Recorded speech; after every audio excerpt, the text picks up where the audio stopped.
Everyone, जैसे कि last previous video में हमने शुरू करा था गैस लॉ। गैस लॉ में सबसे पहला लॉ कौन सा पढ़ा हमने? Boyle's law. आज हम पढ़ेंगे चार्ल्स का लॉ। तो हेडिंग डाल लो Charles law.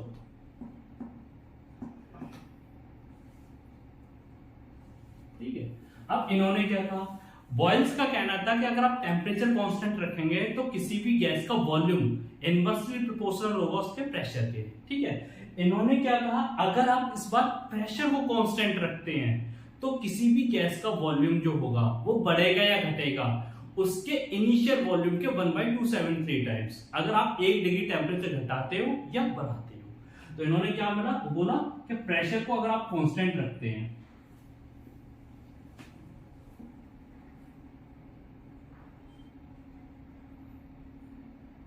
pressure remaining constant, the volume of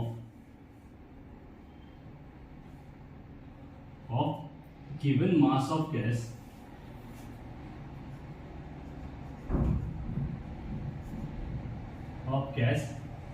is increases or decreases by 1/273 of its volume for every 1 degree centigrade rise or fall in temperature। ठीक है, उन्होंने क्या बोला कि अगर प्रेशर को आप कांस्टेंट रखते तो किसी भी गैस का वॉल्यूम वो बढ़ेगा या घटेगा कितना? 1/273 टाइम्स ऑफ इट्स वॉल्यूम, हर एक 1 डिग्री घटाने या बढ़ाने पे। अगर मैं इसे मैथमेटिकली लिखूं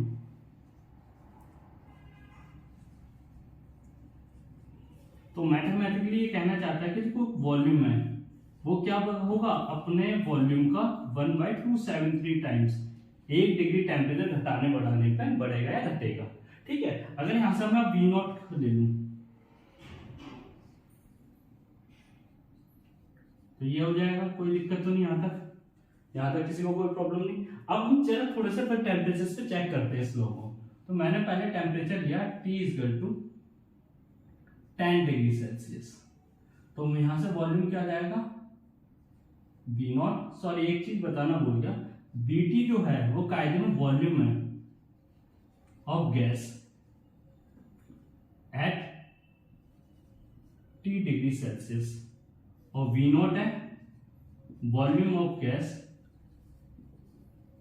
एट 0 डिग्री सेल्सियस। ठीक है, यहां तक। तो मैंने फिर यहां पे वो करा 10 डिग्री रखा। तो यहां से BT कितना आ जाएगा आपका? V0 आ जाएगा आपका 283/273। ठीक है, फिर उसके बाद हमने और टेम्परेचर लोअर करा। तो जब हमने और लोअर करा तो हमने एक टेम्परेचर देखा -273 डिग्री सेल्सियस। ठीक है, इस पे जब हमने वॉल्यूम निकाला V0 1 प्लस -273/273, यहां से ये कट गया, माइनस प्लस क्या होगा बेटा? माइनस। तो यहां से BT कितना आ गया? 1 - 1, और यहां से वॉल्यूम कितना आया आपका बेटा? 0। यहां पे क्या हुआ कि वॉल्यूम क्या हो गया? 0 हो गया। तो यहां से हमें एक चीज पता चली कि अगर किसी भी गैस का वॉल्यूम 0 हो जाता है, अगर हम उसका टेम्परेचर कितना करते हैं बेटा? -273 डिग्री सेल्सियस। ठीक है, और अगर हमने इससे और कम करा तो क्या हो जाएगा? वॉल्यूम क्या हो जाएगा? मीनिंगलेस। मतलब ये तो मीनिंगलेस है, नेगेटिव वॉल्यूम तो किसी भी गैस का नहीं हो सकता। अगर हम इससे कम और करते हैं टेम्परेचर -273 डिग्री सेल्सियस से कम करते हैं तो क्या हो जाएगा कि वॉल्यूम नेगेटिव हो जाएगा, जिसका कोई भी मीनिंग नहीं होता। ठीक है, तो यहां से फिर हमने ग्राफ प्लॉट करा। आप इसे उतार लीजिए, इसके बाद मैं इसे थोड़ा सा मिटा देता हूं। ठीक है, तो यहां से क्या ये जो है ये क्या इंप्लाइज करता है? दिस इंप्लाइज दैट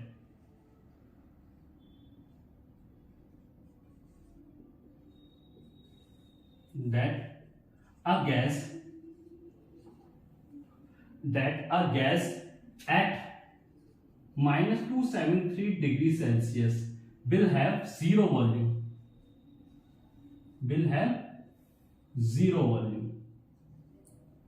ठीक है, क्या होगा अगर हम किसी भी गैस का वॉल्यूम -273 डिग्री सेल्सियस पे क्या होगा बेटा 0 होगा। और अगर आप इससे नीचे ले जाते हो बिलो दिस टेम्परेचर,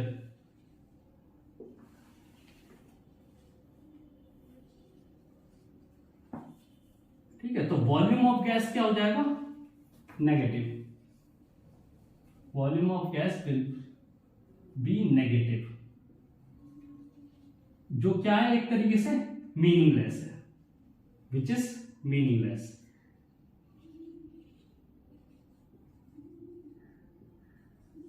वो क्या है, मीनिंगलेस।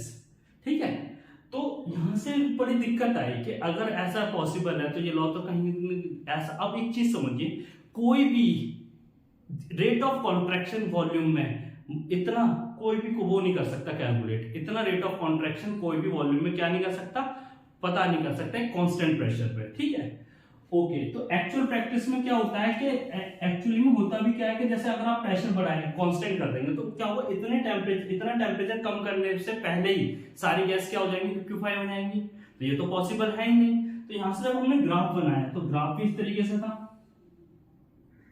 इस वाली एक्सिस पे मैंने क्या ले लिया, वॉल्यूम। तो यहाँ पे 0, 2, 4, 6, 8 और यहाँ पे temperature 100 degree Celsius, 200, 300, 400 and so on. और यहाँ पे नेगेटिव -100, -200, -300। तो हम क्या देख रहे हैं, यहाँ पे 0 हो रहा वॉल्यूम और उसके बाद क्या हो रहा है, इस तरीके से। ठीक है, तो ये जो वॉल्यूम है यहाँ पे ये होगा V0 आपका। ठीक है, ये ग्राफ बन के आया। ठीक है, तो आपको दिख रहा है ग्राफ से भी हमें क्या शो हो रहा है कि जैसे टेम्परेचर कहाँ पहुंच रहा है, -273 डिग्री सेल्सियस पे, तो क्या हो रहा है वहां पे क्या हो रहा है बेटा, वॉल्यूम 0 हो जा रहा है। तो बात ये भी है कि प्रैक्टिकली देखा जाए ना कि तो रेट ऑफ कॉन्ट्रैक्शन, मतलब अगर आप प्रेशर कांस्टेंट कर दें तो कोई भी है ना रेट ऑफ कॉन्ट्रैक्शन पता नहीं लगा सकता किसी भी गैस के वॉल्यूम में इतना टेम्परेचर को गिरा के। ठीक है, तो हुआ क्या, फिर इस लॉ को मॉडिफाइड करा गया। तो चार्ल्स ने क्या कहा कि एक काम करते हैं, इस बार ना हम टेम्परेचर को किस में लेते हैं, केल्विन में लेते हैं। इस बार क्या लेते हैं, टेम्परेचर को केल्विन में लेते हैं। ठीक है बेटा, और दूसरी बात ये भी थी कि मॉडिफिकेशन की जरूरत इसलिए भी थी कि अगर -273 डिग्री सेल्सियस, इससे पहले बहुत सारी गैसें क्या हो जाती है, लिक्विफाई हो जाती हैं, तो हमको ये पता ही नहीं कर सकते। तो इसीलिए उन्होंने क्या करा, टेम्परेचर को किस में लिया बेटा, आपका केल्विन में। ठीक है, तो नाउ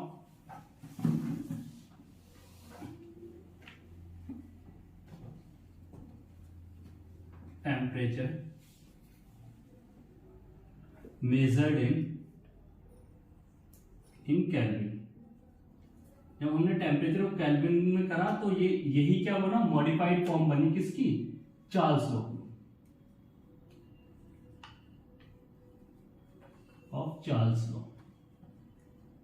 ठीक है, तो करा क्या उन्होंने, अब उनका जो ये लॉ था समझना, उन्होंने क्या कहा कि अगर आप क्या करेंगे, प्रेशर को कांस्टेंट रखेंगे तो वॉल्यूम होगा। वो क्या था, इस तरीके से था।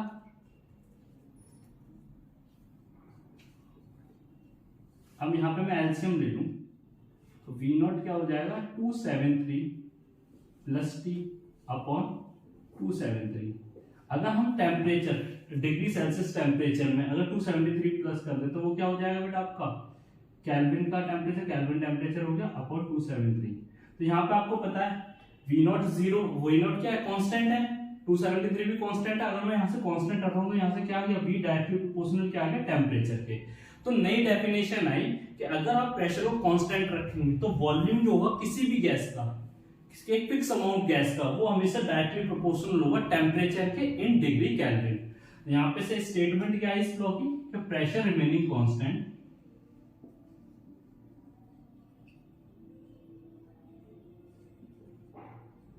pressure remaining constant, the volume of a given mass of gas is directly proportional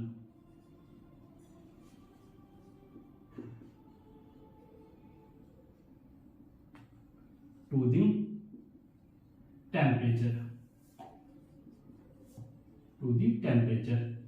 in degree Kelvin। ठीक है, यहां से फिर क्या डेफिनेशन बनी कि प्रेशर को अगर आप कांस्टेंट रखेंगे तो वॉल्यूम जो होगा किसी भी गैस का वो डायरेक्टली प्रोपोर्शनल हो जाएगा किसके, टेम्परेचर के।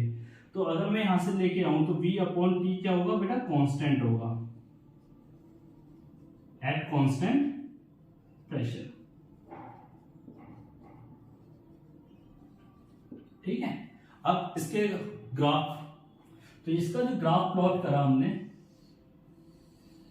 ठीक है, यहां हमने वॉल्यूम लिया, यहां पे हमने टेम्परेचर लिया। तो यहां पे कहीं मैंने मान लिया 0 डिग्री सेल्सियस है, या -100 डिग्री सेल्सियस, -100 डिग्री, -300, ठीक है, और यहाँ पे 0, वो 100, 200। तो इसका ग्राफ इस तरीके से बना, यहाँ से डॉटेड रहेगा, उसके बाद क्या हो जाएगा फिर इस तरीके से,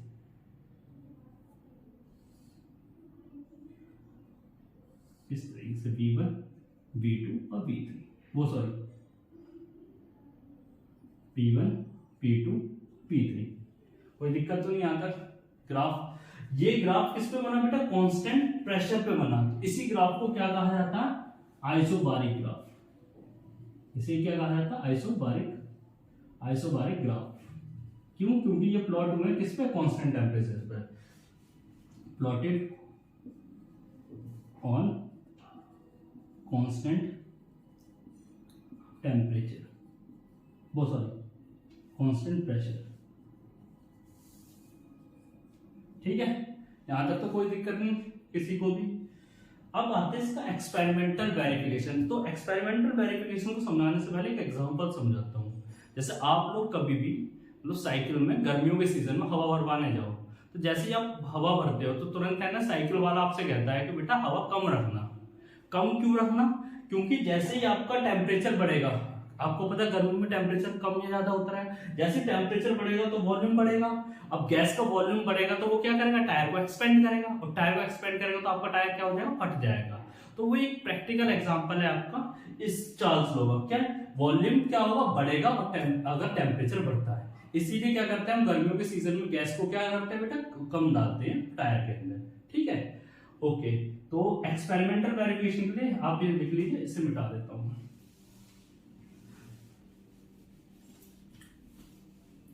ठीक है, और दूसरा इसका जो एक्सपेरिमेंटल वेरिफिकेशन क्या था बेटा, इस तरीके से हमने गैस ले ली। ठीक है, यहां पे हमने क्या लगा दिया बेटा, इसमें एक यहां पे है ना, एक पिस्टन लगा देते हैं, या छाड़ दो यहां से यार, क्योंकि इसका एक्सपेरिमेंट। अब हमें इसका सिग्निफिकेंस पढ़ना है। तो इसका सिग्निफिकेंस सिर्फ इतना सा है कि जैसे ही आप टेम्परेचर बढ़ाएंगे, ठीक है चार्ल्स लॉ, आप टेम्परेचर बढ़ाएंगे तो एयर क्या करती है, एक्सपेंड करती है। आप समझिए, आपने अगर टेम्परेचर बढ़ाया तो एयर क्या करती है, एक्सपेंड करेगी। हीट होने पे एक्सपेंड करेगी, तो इससे हमें क्या पता चलता है, जो हॉट एयर होती है वो लाइटर होती है किससे, कोल्ड एयर से। ठीक है, तो इसी का यूज करते हैं हम हॉट एयर बलून्स में। हॉट एयर बलून्स में होता है क्या, बर्नर क्या करता है, जो बलून के अंदर की गैसों से हीट करता है, टेम्परेचर उसका बढ़ा रहा है। टेम्परेचर के बढ़ने की वजह से क्या होगा बेटा, आपका गैस का वॉल्यूम बढ़ेगा, वॉल्यूम बढ़ेगा तो वो एक्सपेंड करेगी। इसी से वो क्या होता है, हॉट एयर बलून उड़ने लग जाता है। ठीक है, सिर्फ ये इतना सा सिग्निफिकेंस है। ओके, आई होप आपको ये पसंद आया हो। तो मिलते हैं नेक्स्ट लेक्चर में।